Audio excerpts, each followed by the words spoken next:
My dear students, class 12th mathematics में जो आपका फिफ्थ चैप्टर चल रहा है कॉन्टिन्यूटी एंड डिफरेंशियबिलिटी, इसमें आइए देखते हैं क्वेश्चन नंबर 13 क्या है। Discuss the continuity of the function F given by F X equal to X if X is greater than or equal to 0 and X square if X is less than 0। तो यहाँ पर हमें continuity check करनी है इस function F की, और f किस तरह से डिफाइंड है वो हमें दिया गया है। तो कॉन्टिन्यूटी चेक करनी है, यानी कि हर एक रियल नंबर पर हमें कॉन्टिन्यूटी चेक करनी है। क्यों? क्योंकि जो रियल नंबर है वास्तव में इस फंक्शन f का डोमेन है। रियल नंबर्स का जो सेट है that is the domain of f।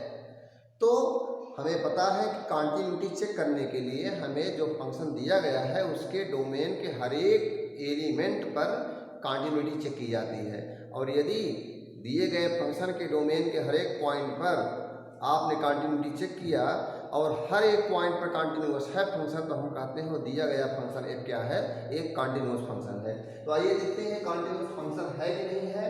तो उसके लिए मानते हैं let c be a real number, let c be a real number.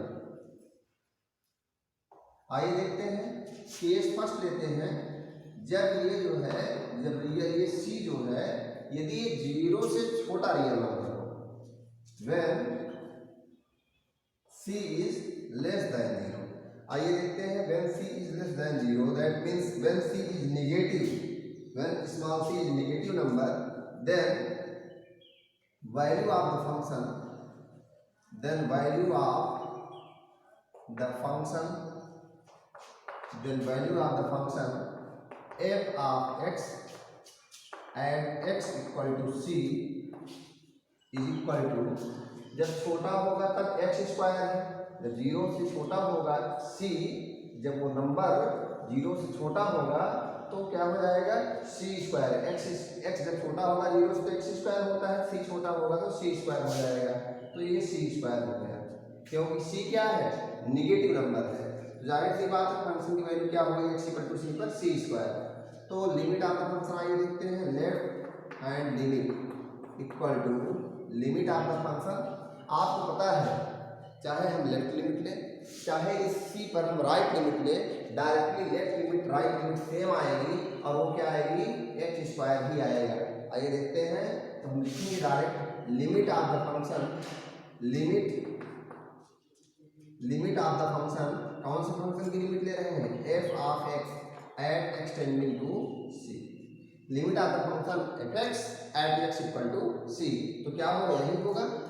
और इसमें लेफ्ट लिमिट और राइट लिमिट दोनों इंक्लूड है, तो क्या होगा c क्या है, निगेटिव है, x टेंडिंग टू c। आप सोचते हैं यहाँ पर यदि 0 है, मान लीजिए यहाँ पर c है तो c निगेटिव है, x चाहे लेफ्ट से जाए c की तरफ, चाहे x जो है राइट से c की तरफ जाए, तो दोनों स्थितियों में c क्या होगा, निगेटिव ही होगा। x जो है दोनों स्थितियों, चाहे लेफ्ट से जाएगा c के पास चाहे राइट से जाएगा, दोनों स्थितियों में 0 से लेफ्ट में x की वैल्यू आएगी, यानी कि x निगेटिव ही आएगा। दैट मीन्स जब x निगेटिव होगा तब की वैल्यू, तब के लिए इसकी वैल्यू क्या है, x स्क्वायर है।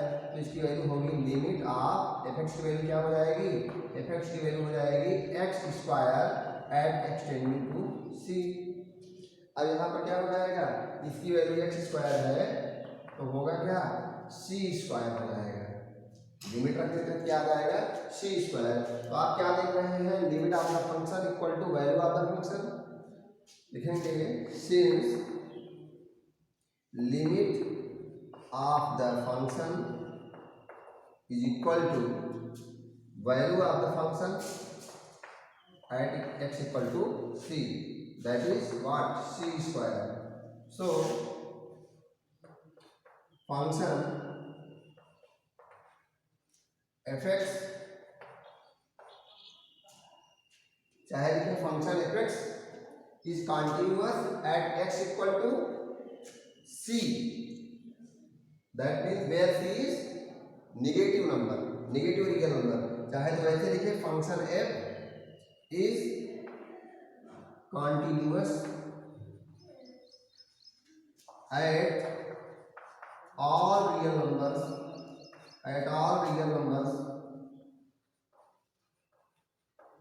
लेस देन जीरो, चाहे लिख दे all real numbers, all negative real numbers, f is continuous at all negative real numbers, चाहे लिख दे at all real numbers less than zero. बात वही हुई। आइए देखते हैं, अब हम बात करते हैं केस सेकंड की। आप इसको नोट डाउन कर लीजिए। आइए सेकंड केस की बात करते हैं। सेकंड केस क्या, when c is greater than zero. आइए c से ग्रेटर के लिए चेक कर लेते हैं, इसको नोट डाउन कर लीजिए आप। When c is greater than zero. आइए केस सेकंड की बात करते हैं। Case second when c is greater than zero. तो जब c ग्रेटर देन जीरो होगा the value of the function f(x) at x equal to c क्या हो जाएगा, ग्रेटर के लिए क्या होगा, x होगा। तो c की वैल्यू क्या हो जाएगी, c हो जाएगी, क्योंकि f(x) x होता है, तो जब c क्या हो जाएगा, c हो जाएगा। तो limit of the function at x tending to c, तो जाहिर सी बात है जब x जो है c की तरफ जाए, चाहे लेफ्ट से चाहे राइट लिमिट लेंगे, लेफ्ट लिमिट राइट लिमिट दोनों के लिए क्या आएगा, f(x) क्या होगा, f(x) x ही आएगा। दैट मींस दिस x आएगा, x tending to c, that means इसकी वैल्यू क्या आ जाएगी, c आ जाएगा। तो हम क्या देख रहे हैं, since left hand limit equal to right hand limit, आप देख रहे हैं limit of the function is equal to value of the function at x equal to c, और आ क्या रहा है इसकी वैल्यू, दोनों की वैल्यू क्या आ रही है, c आ रही है। लिखेंगे so function is continuous eight all real numbers, यहाँ क्या लिख देंगे, greater than zero, greater than zero. ये तो आपने क्या चेक कर लिया, केस फर्स्ट हो गया, केस सेकंड हो गया। दोनों केस में हमने क्या देखा, ये फंक्शन f जो है कंटीन्यूअस था। एक केस और बच रहा है जब रियल नंबर जीरो हो, जब c क्या हो, रियल नंबर जीरो की इक्वल हो जाए। आइए देखते हैं, when c is equal to zero, when c equal to zero, then value of the function f(x) at x equal to c, that is what, zero is what, x equal to zero पर क्या हो जाएगा, x equal to, सोचिए जब zero रखेंगे तब के लिए वैल्यू क्या होगी, x ही होगी, दैट मींस जीरो ही आएगा। अब क्या हुआ, तो लिमिट ऑफ द फंक्शन अलग अलग निकालते हैं। ये चेक कर लेते हैं अलग अलग, इसको हम इरेज करते हैं। अब तो लेफ्ट लिमिट राइट लिमिट निकालनी पड़ेगी, क्योंकि जीरो के लेफ्ट में जाएंगे तो नेगेटिव पाएंगे, और जीरो के राइट में जाएंगे तो पॉजिटिव पाएंगे। तो लेते हैं left hand limit, left hand limit equal to limit of f of x at x tending to c की जगह पे क्या आ गया है, जीरो आ गया, zero from left, this will be equal to limit of f(x), जब जीरो के लेफ्ट में जाए तो f(x) की वैल्यू क्या होगी, जीरो के लेफ्ट में f(x) की वैल्यू है x², that means x² at x tending to zero from left. अब क्या रखना है, जैसे आप समझे f(x) की वैल्यू क्या हो गई, x² हो गई। अब x की जगह पर हम क्या लिखेंगे, जीरो माइनस, तो इसका मतलब क्या होगा, this equal to limit of, इसको रेज कर देते हैं,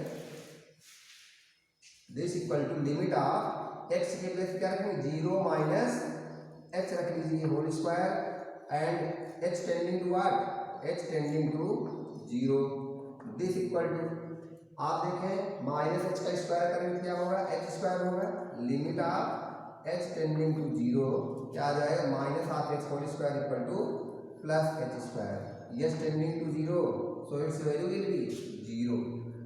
क्या आ गई वैल्यू, जीरो। हमने देखा लेफ्ट लिमिट जीरो आई, राइट लिमिट क्या आ गई, अभी लेफ्ट लिमिट जीरो आई, वैल्यू ऑफ फंक्शन भी जीरो आया है। आइए देखते हैं right hand limit, right hand limit equal to limit of the function, limit of the function f(x) at x tending to zero plus equal to limit f(x) zero plus के लिए क्या है, जीरो प्लस के लिए x ही है, f(x) equal to x at x tending to zero plus equal to what, limit of x place पर zero plus what, zero plus h at x tending to zero, limit रख देते हैं, क्या आ जाएगा, h आएगा। पहली बात ले लेते हैं limit h tending to zero, इसकी लिमिट h की limit h tending to zero क्या आ जाएगा, जीरो। हम क्या देख रहे हैं, value of the function equal to left hand limit equal to right hand limit, since लिखेंगे since limit of the function f(x) at x tending to c, c का मतलब क्या है यहाँ पे, zero, at x tending to zero equal to F of c, equal to F of c. That means what, c की जगह कौन है, जीरो है, तो एफ ऑफ एफ एक्स क्या, limit of F x at x tending to zero equal to value of the function f x at x equal to zero equal to what, और ये सारी वैल्यू किसकी को आ रही है, जीरो की को आ रही है। ध्यान दीजिए, ये जो हम लिख रहे हैं वास्तव में इसका मतलब कुछ और नहीं बल्कि यही है, क्या, left hand limit of F x at x tending to zero from left equal to limit of F x at x tending to zero from right equal to F of zero equal to zero. ध्यान दीजिए, ये जो इतना portion है this is that. तो शायद आपको समझ में आया होगा, तो इसको इरेज करते हैं।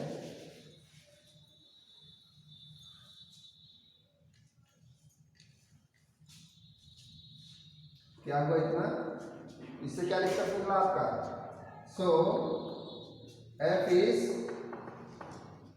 Also continuous, function f is also continuous at zero real number, at zero, इसका मतलब फंक्शन f जो है जीरो पर भी, रियल नंबर जीरो पर भी कंटिन्यूअस है। तो एट ऐसे लिख सकते हैं, at real number zero, at real number zero, तो यह जो है रियल नंबर जीरो पर भी कंटिन्यूअस है। तो किस निष्कर्ष पर पहुंचते हैं, लिखेंगे from all the ever cases, all the ever cases we conclude that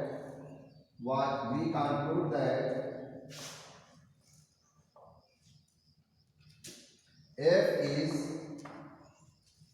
is continuous, function f is continuous at all real numbers,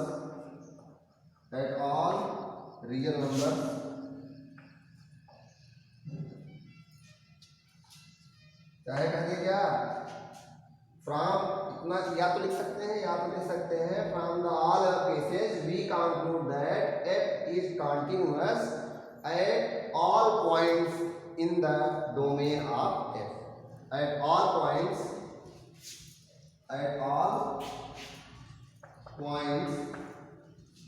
in the domain of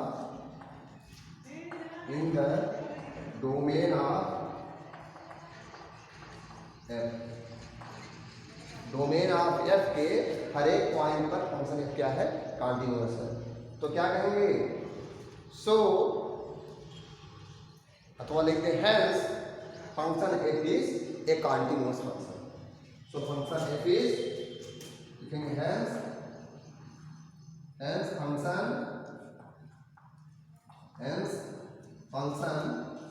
f is a